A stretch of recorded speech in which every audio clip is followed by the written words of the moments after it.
Harihi Om Sahana Bhavatu Sahana Bhunatu Sahaviryam Karavavahai Tejasvinavadidamastu ma vidvishavahai Om Shanti Shanti Shanti Om Jaya Shri Krishna Chaitanya Prabhu Nityananda Shri Advaita Gadadhara Shri Vasadi Gaura Bhakta Vrinda Hare Krishna Krishna Krishna Hare Hare Hare Rama Rama Rama Hare Hare.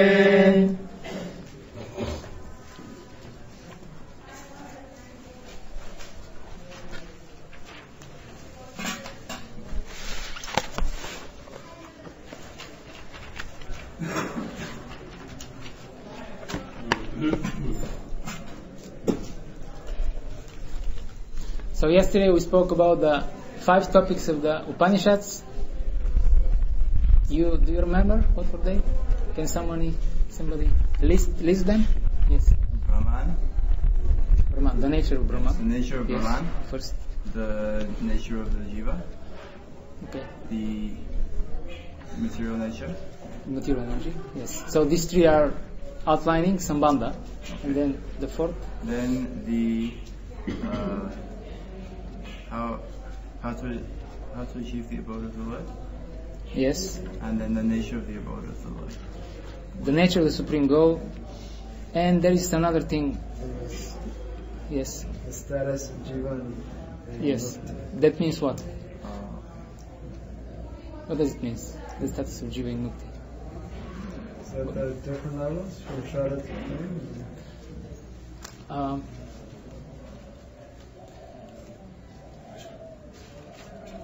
Means the position of the It is jiva. included. It is included in this. Yes. Means the position of the jiva after attaining the abode of the Lord, like that. After attaining liberation, Yeah. does it merges with Brahman, as the impersonalists say, or it remains individual?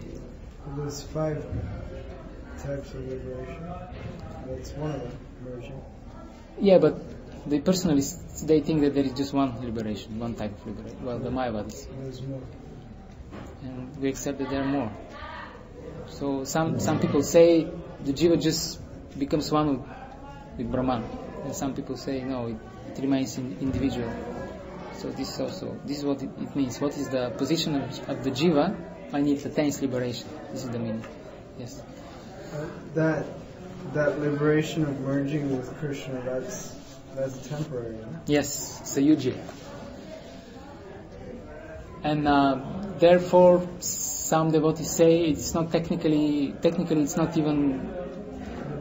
It's actually part of samsara in a sense, because you go there, but then you have to come back again. So you don't actually go out of this vicious circle. So it's temporary.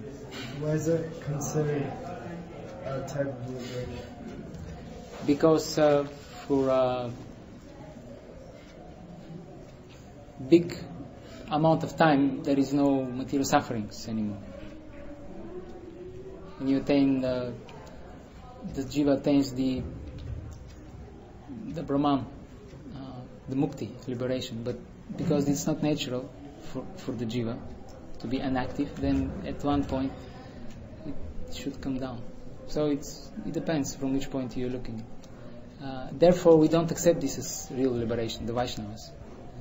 There is this famous verse, what is this? Svaropena Vivastiti from Bhagavatam. The real liberation is to attain the actual position of the soul, which is connected with Krishna, with particular type of devotional service. This is the real liberation. But it is counted as liberation, for the general audience. The rest are eternal. The other 4, they're personal liberation. Yes, we accept that. Is that okay? Yes. Well, in the impersonal liberation, merging with the Lord, does the jiva actually merge with the Lord, or is it does he feel like he's merging? Well, if it's possible to come down to the material world, the same jiva, that means it's not actually, it doesn't become one of the. Right. So, from this perspective, no. But I guess it feels like, I don't know exactly what is the feeling there. The general feeling is that there is no any more anxieties and suffering, so it feels like a big relief, and it's kind of happiness, Brahmananda. But compare this with the happiness of devotional service, it's very insignificant.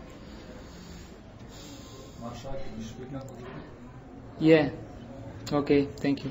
That's the second time I'm getting this today. All right.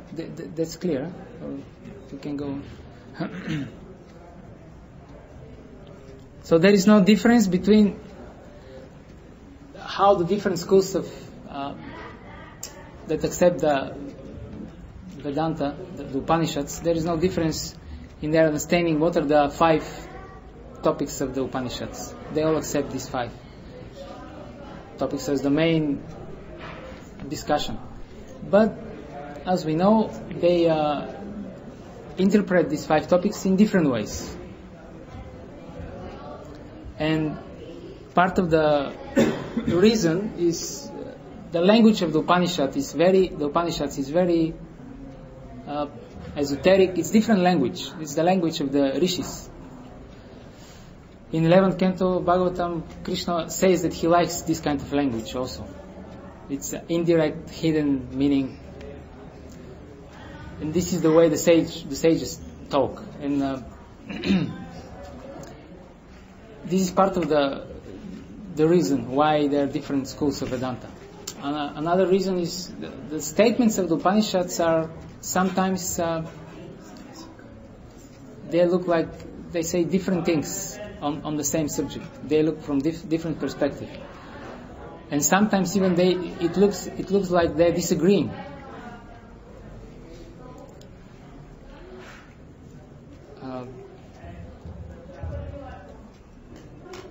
Like, for example, this classical text from the Upanishad, Tat Famasi, which Shankara takes as the Mahavakya, the main mantra from the Veda. You are that, Tat Famasi. So it appears in the Upanishads, and it can be interpreted in a sense that there is no difference between the Jiva and the Lord. There is just one. It's one thing. But there is also another statement, Nitya Nityanam, this one, which definitely points out that there is a difference. There is one entity which is supreme, and he maintains everybody else. And also, what was this? In Mundaka Upanishad, there is this words used there for Brahman, describing Brahman. Ardishya and Agrahya. That means invisible and ungraspable. But also the same Upanishad uses other terms for describing Brahman. Sarvavit, he's all omniscient. Sarvagya, all-knowing. So how to reconcile these seemingly contradicting statements from the Upanishads? This is one Upanishad. How to reconcile this? It's difficult. It's a difficult problem, and many Western scholars, they became bewildered when they were studying the Upanishads, and they came up with the conclusion that the Upanishads, they don't present a coherent system of philosophy at all. There's just bunch of contradictory statements here and there in these books, and And if there is at all some system of philosophy, it must be the philosophy of Shankara. This is as far as they can go. The Advaita.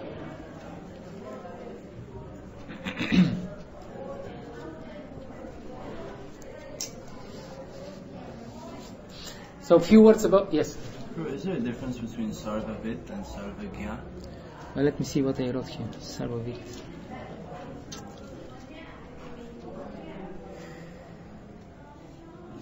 Sarvavit. Sarvavit means all-knowing, and Sarvagya, omniscient. Well, probably you know better English than me. So what is different between omniscient and all-knowing? Is there any difference in English? Yeah, so omniscient means conscious of everything. And all-knowing? Knowing means knowing, having knowledge of everything. Being conscious of and having knowledge of.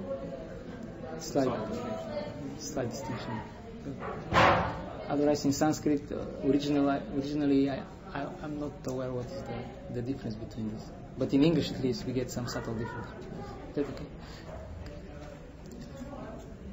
So, a few words about the Western scholars, especially the Indologists, because we said that they failed to understand the message of the Upanishads. As we know, the first Indologists, they came to India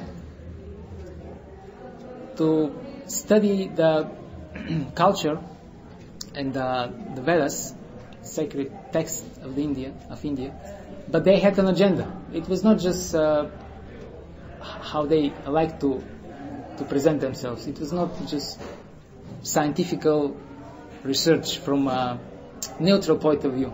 They had very clear agenda. These persons. They were almost all of them. They were, you can say, militant Christians. They might not like this. They hear it, but they had an agenda to translate the Vedas into English and to present them to the Western world as texts written basically by uncultured and ignorant people, and to prove the superiority of the Western so-called culture and religion, in this case Christianity, to prove the superiority over the natives and their aboriginal religion. So you can imagine, and these people they get paid by the British government. They got big money, or it was the East-West Company in the beginning. East India. Yeah, what was? They got big money, like Max Muller.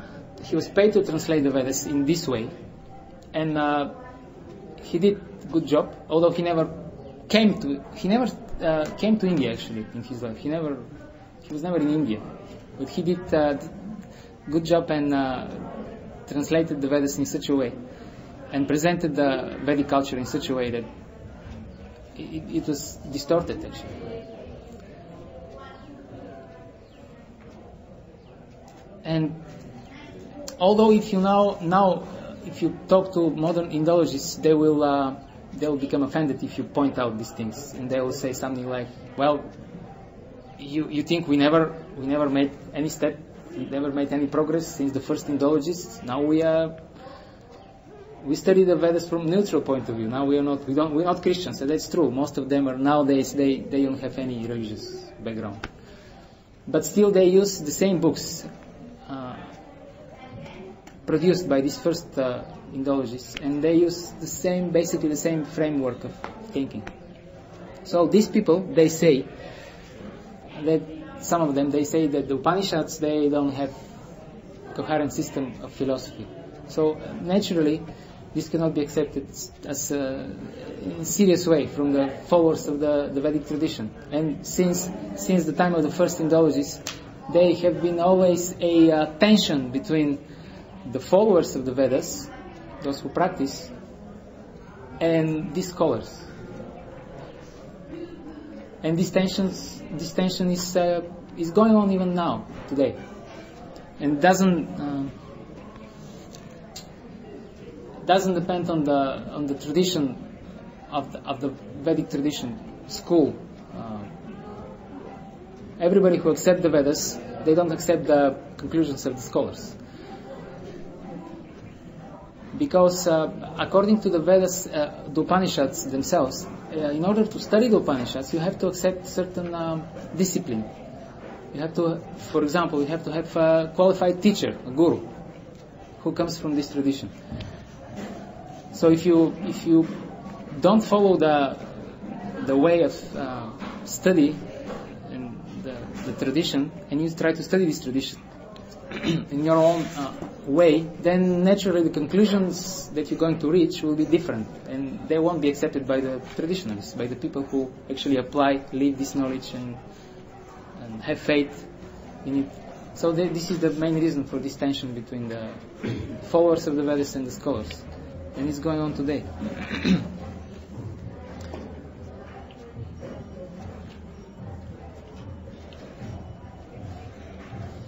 Actually, from the Vedic point of view, the academic scholars, they don't have a right, they're not qualified to study Veda, what to speak about the Upanishads. Because Upanishads are meant for the sannyasis, for the renounced order. So if people who are not qualified to study certain subject matter, they study anyway, then the conclusion they reach should be disregarded. It's not of any value.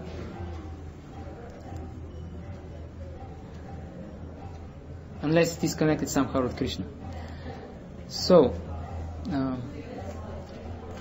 Vyasadeva summarized the Upanishads in Vedanta Sutra, and this is the proof that the Upanishads contain a unified system of philosophy, because they're summarized by the literal incarnation of Narayana in the Vedanta Sutra. And Srila Prabhupada also wrote about this in the 6th mantra of the Isopanisad in the purport. Okay, so now who has Isopanisad? Because one of you is going to read the quote now. 6. The purport to mantra 6. What page is that? 46. At the end, there is a complete agreement among the. So, who wants to read it? Where in the purport? In the purport, at the end, last paragraph. Yes. At the present, there are many concepts. Yeah, but you go down, and there is complete agreement among the Upanishads, Vedanta Sutra, Vedas, from there. Fine? You want to read? There is complete agreement amongst the Upanishads, Vedanta, the Vedas, Bhagavad Gita, and Srimad Bhagavatam. And no one should try to reach any conclusion about the Vedas without receiving instructions from members of Vyasadeva's disciplic succession, or at least from those who believe in the personality of Godhead and his diverse energies. According to Bhagavad Gita, okay. As they are explained in the Sri Upanishad. Okay. Thank you.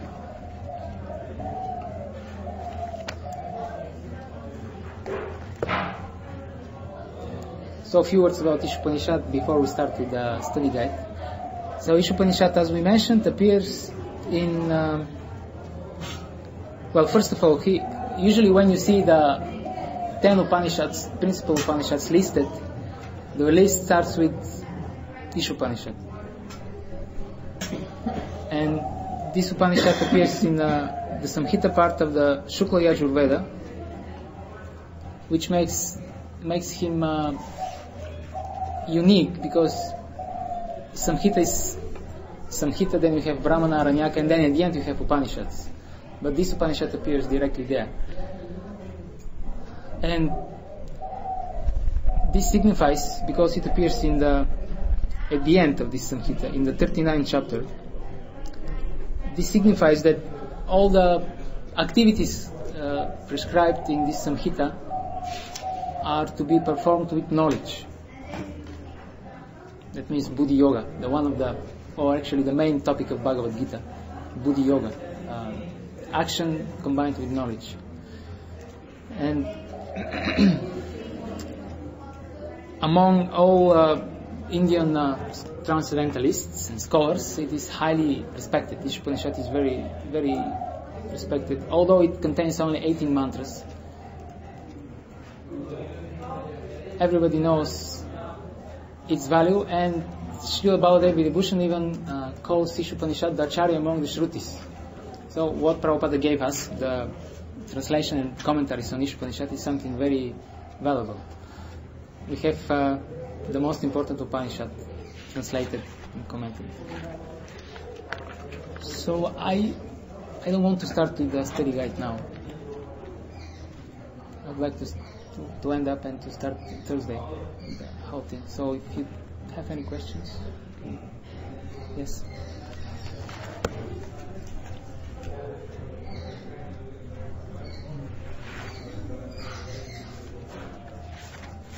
Whenever you speak of Rig Veda, Yajur Veda, and some of that, what you mentioned, this is defined as Rig Veda Samhita. Well, usually, not always, but if you read books about the Vedas, usually what they do is they will say Rig Veda, but they mean the Samhita. They don't mean Brahmanas and Aranyakas or Upanishads. Usually, this is, I guess, custom, because this is the main part of the Veda. It's like a Sambandha. Huh? Sorry? It's like a Sambandha. Yeah. You can take Samhita as a Sambandha.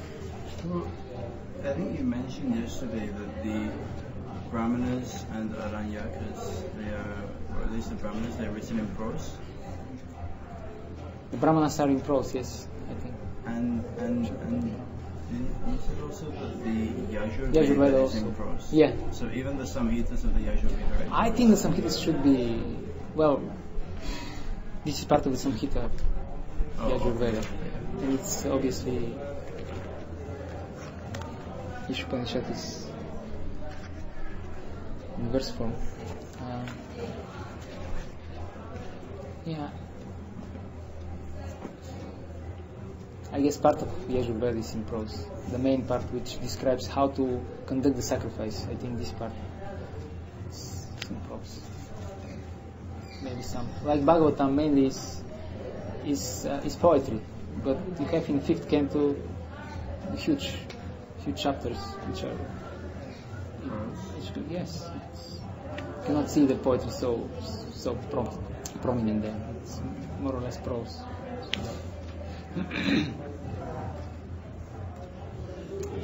Okay.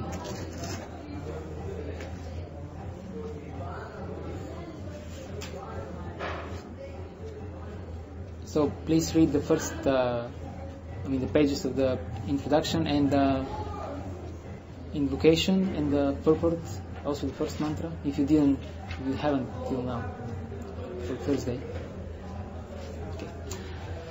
Om Hare Krishna, Krishna Krishna, Hare Hare, Hare Rama, Rama Rama, Hare Hare. Srila Prabhupada ki jai.